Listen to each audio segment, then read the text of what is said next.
Nomthunzi Lillian Nduzulwana from High Heaven Farm in the Thorne Park area shares with us the difficulties of farming. She informs us about her family-owned land ownership style, highlighting the training her family has received and how essential the training is. Nomthunzi pinpoints bad farming infrastructure and the influence bad roads have on her general turnover.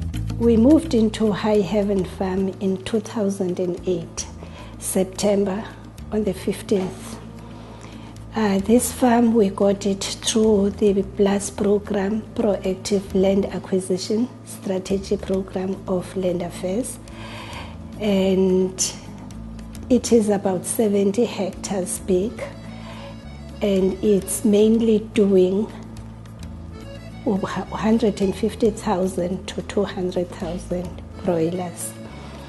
And also we have a dairy where I'm milking 50 cows, and we also have a piggery on the farm where I'm having about 50 sows who are coming from 100, but most of them I sold them between April and now.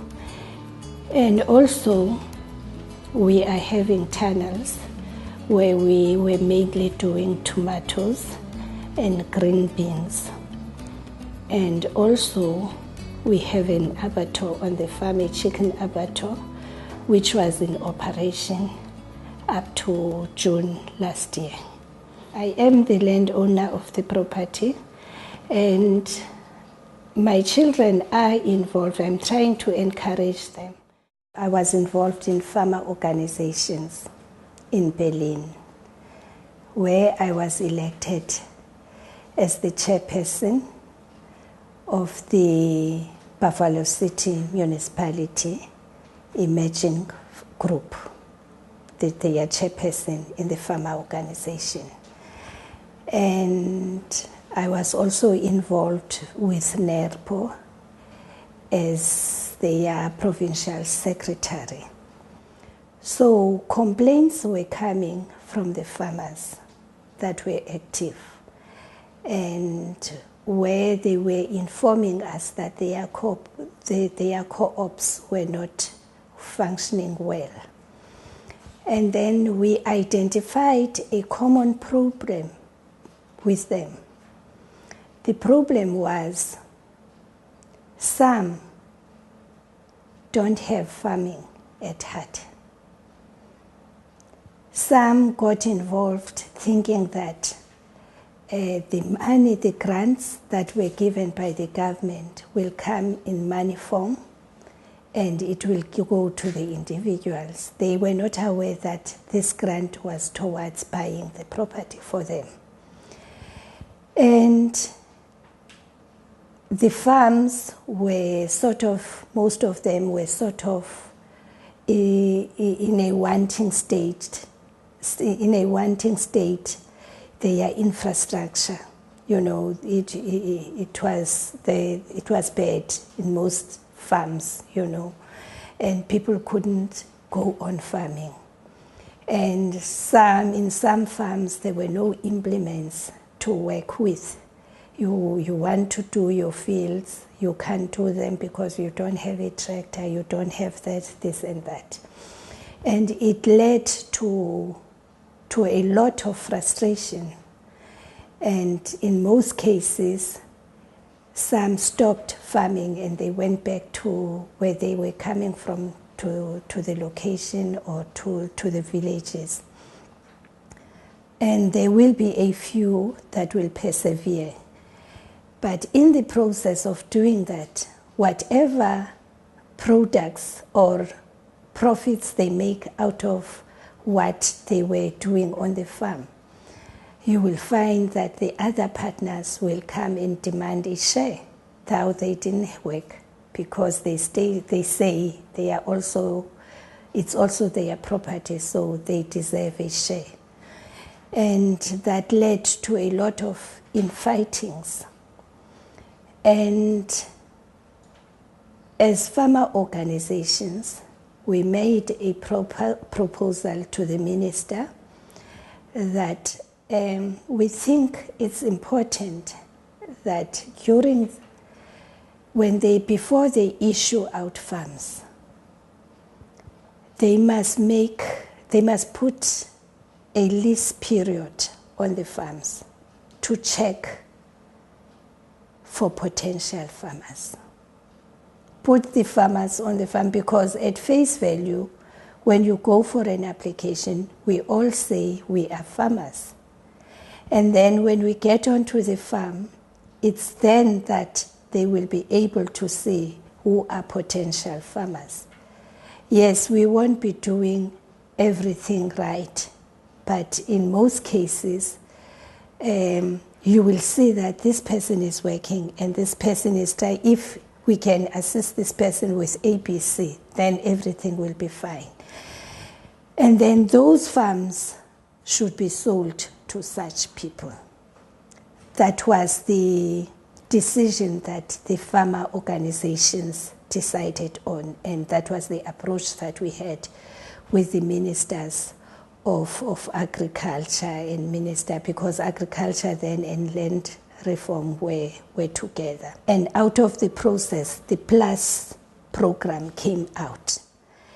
And then with PLUS program, you had you were given a choice that you can form a cooperative with a group of people that you may select as people that are interested and make them your partners. Or you can go into that business as a family. So we opted for the one to go into the business as a family.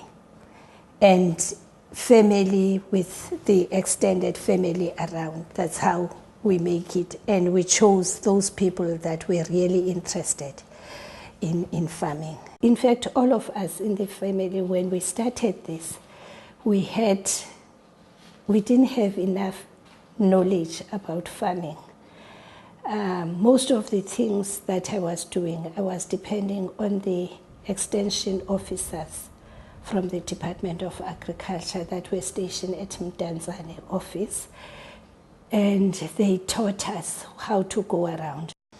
So the quality of milk, the Department of, or the veterinarian section, the inspectors, they will come out to check on our milk, check for TB on our cattle, check if the milk is in a good status and what have you. Now I've got a mentor that was organized by the Department of Agriculture, Troy.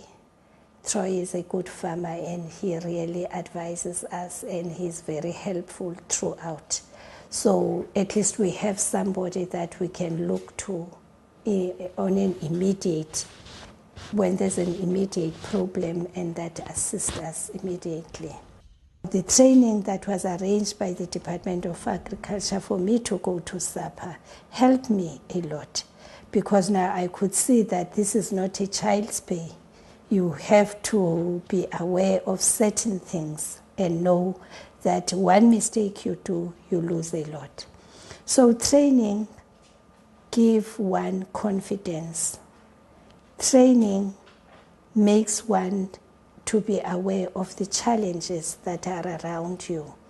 And when you take whatever you do, you produce whatever you produce, you know that there are challenges that may hit you so hard, and you may not be able to stand again if you make such mistakes. She explains the risk of natural disasters within farming. The past 3 years were not easy years at all. 2009 in January, I think it was on the 17th of January, a month,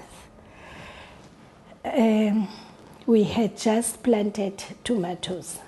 Then we had gale winds during that period where most of the plastic were gone and destroyed most of our plants.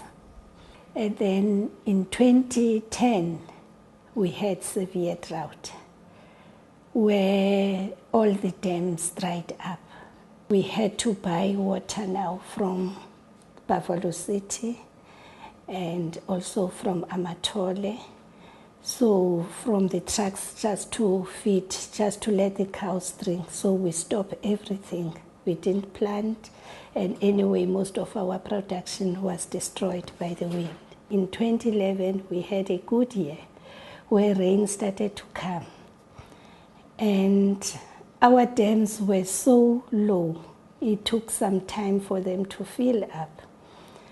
And in the process, I remember the April, May, towards the end of April, beginning of May, there was heavy rains around the Thorn Park area.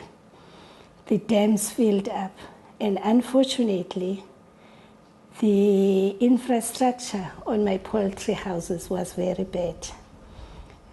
When we came in, the poles were already sagging, and the roofs were uneven. So it was an easy target now to the winds and the rain, and some of the asbestos sheet flew away, and we had broilers inside. I remember it was on a Sunday morning. When I opened those houses, I was shocked when all these birds in different stages were swimming, coming through the door, all dead.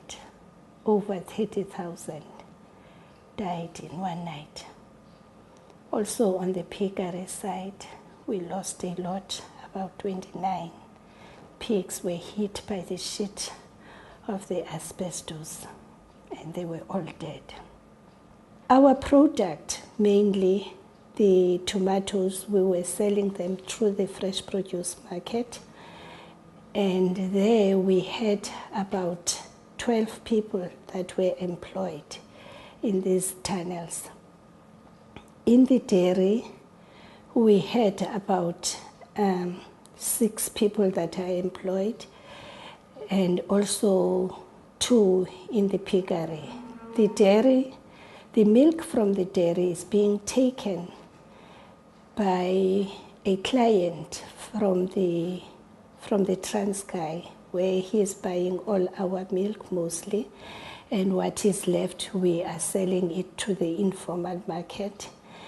And also the piggery, the pigs, we take them and we supply the abattoirs, the local abattoirs around us in East London. And with the poultry, we were mainly supplying the spas around us, and some was going to the informal market and also the small businesses.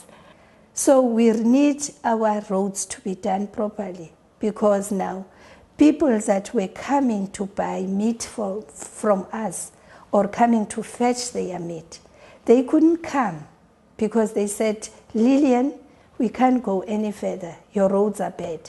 Our cars are breaking.